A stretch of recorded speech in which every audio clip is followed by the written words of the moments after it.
Dementors, Sirius Black, and a werewolf. Oh, and might I mention some time traveling too, okay? How did you get there? I was talking to you there.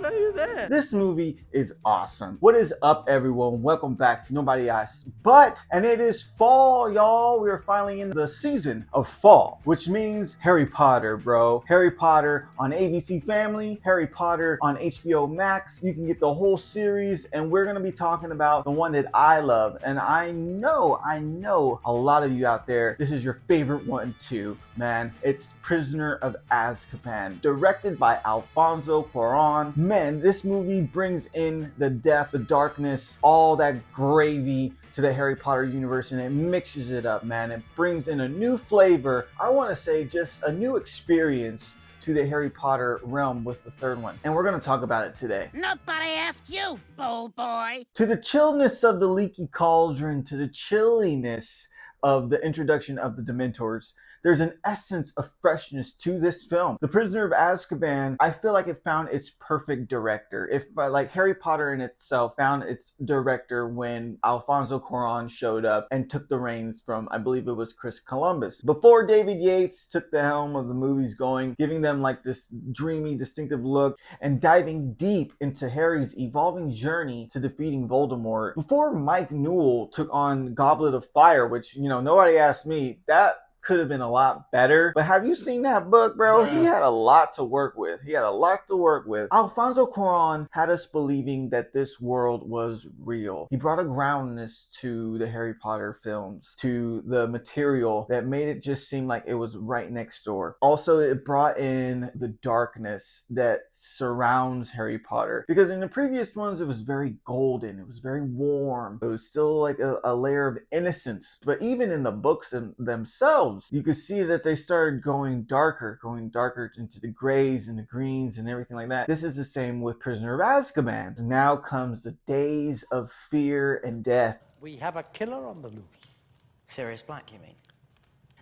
But what's he got to do with me? Nothing, of course.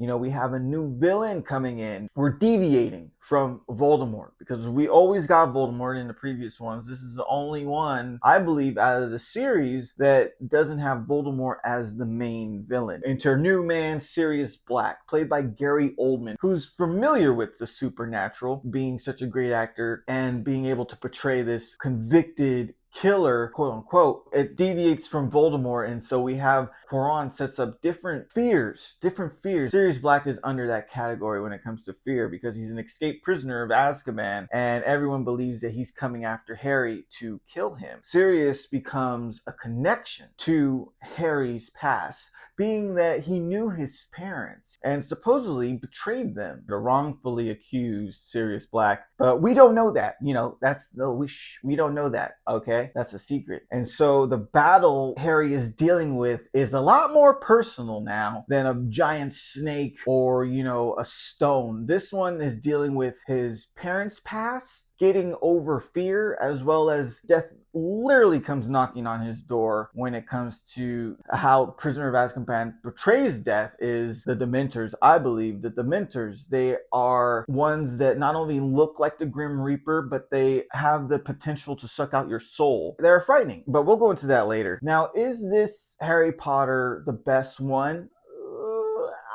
Yeah, I think it is, but I know I'm gonna get some beef on that. Okay, nobody asked me, but I believe it's the one that stands out the most from the rest. It's less blockbustery, more cinematic. You know, it has beautiful landscape shots of the Hogwarts grounds. It has scenes that transition beautifully, you know, through looking glass, through mirrors, through just extreme close-ups. My dude Cuarón loves his close-ups, though. How different a tone it strikes, as well, bringing in beginning of the darkness that will soon be achieved in the books and the films that are later to come. It feels special, dude.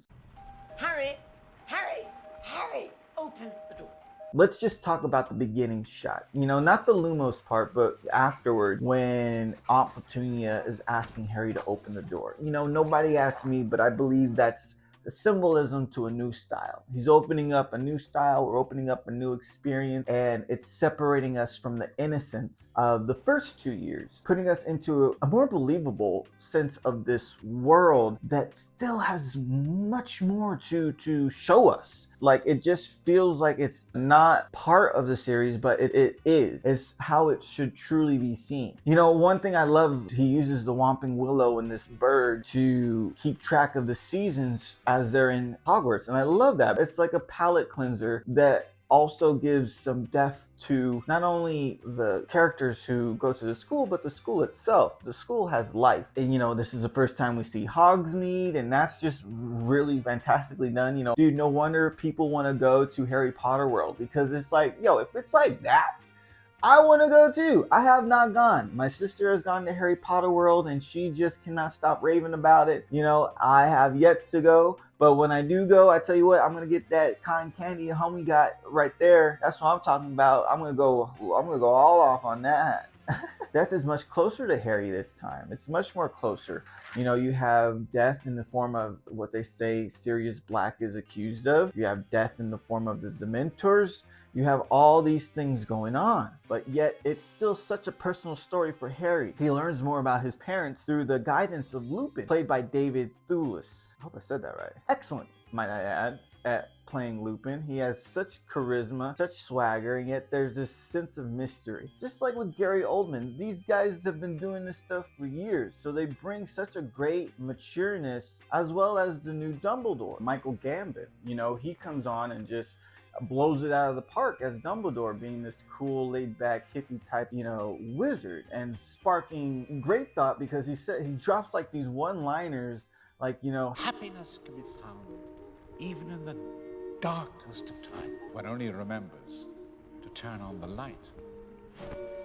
Like, nobody asked me, but, you know, I believe that the Dementors helped Harry discover more about himself as well too, because there's not only does he hear his mother scream his name when he is affected by the Dementors. I guess, what would you call that? What do they do? Is there a verb for that? They're sucking of your essence or whatever. He's affected by the Dementors feeding on him, and so when he hears his mother's voice, it starts his journey to discovering more about his parents. He wouldn't have received help from Lupin teaching him the Patronus, and therefore learning more about his parents as well too. Just how the movie portrays death and fear, it also does the same way with portraying happiness and joy. We can learn from the Prisoner of Azkaban and how we can defeat fear. Let's just look at the Bogart scene, for example. The only thing that you can defeat a Bogart with is with laughter, because it becomes what you fear, and the only way to defeat it is to cause joy. And nobody asked me, but there's a lot of fear in this world right now, okay? And I think that we need some more joy. You know, we need some more laughter and happiness in order to defeat the Dementors that exist in reality. I mean, for a movie that doesn't have any specific villain, like I said, there's no Voldemort,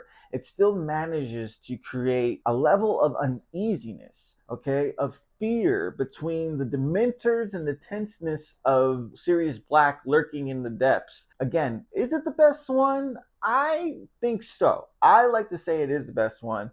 What do you think, guys? Is the Prisoner of Azkaban the best one out of the series? Let me know. This one is it's just always fun to revisit this movie. I don't mind rewatching this one. It's just such a great thing to look at. Prisoner of Azkaban does a great job at portraying happiness, because you need joy. You need to think of something happy in order to defeat a Dementor, in order for you to cast a Patronus. You need to think of happiness in order to defeat a Boggart, basically what you were scared of. So in order for us to learn how to defeat fear and to overcome death, we need to have happiness and joy within ourselves. Yo, Prisoner of Azkaban, woo woo! Especially now that we're in spooky time, because this is a spooky movie, man. Okay, like, you can watch it at night, and I guarantee you, it's just fantastic. It's fantastic to watch.